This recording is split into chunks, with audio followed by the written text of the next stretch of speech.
Some weeks back, an urgent call went out from Canberra to 14 people.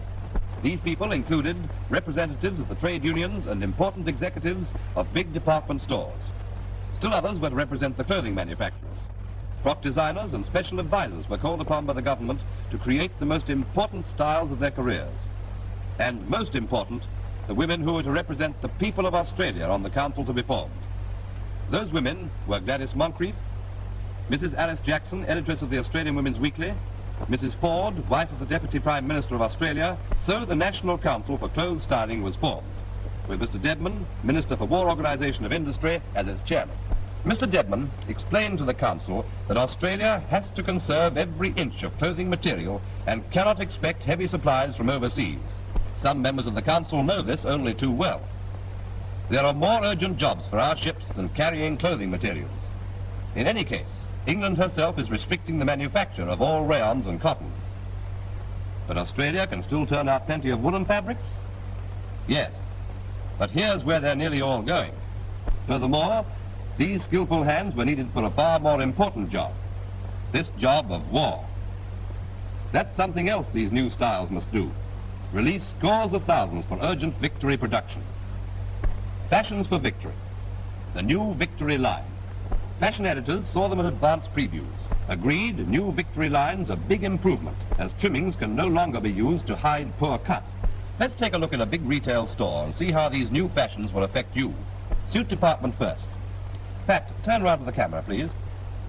Yes, your suit shows plenty you can't have. Too many pockets. No more than 2 pockets allowed. And only 5 buttons allowed.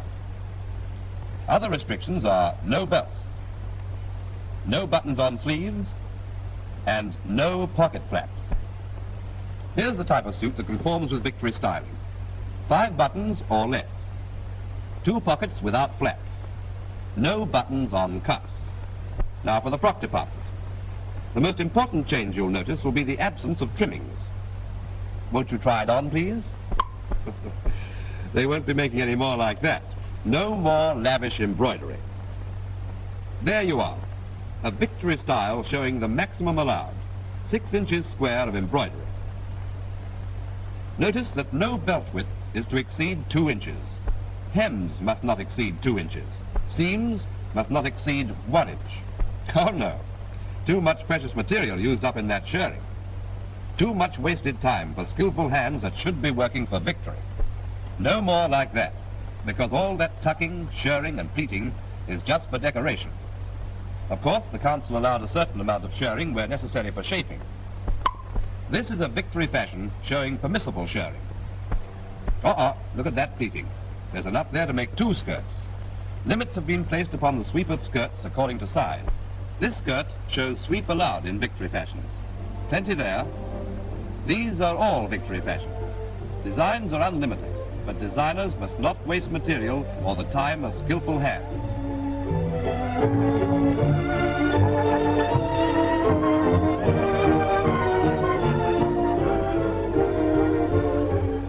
Now for the coat department.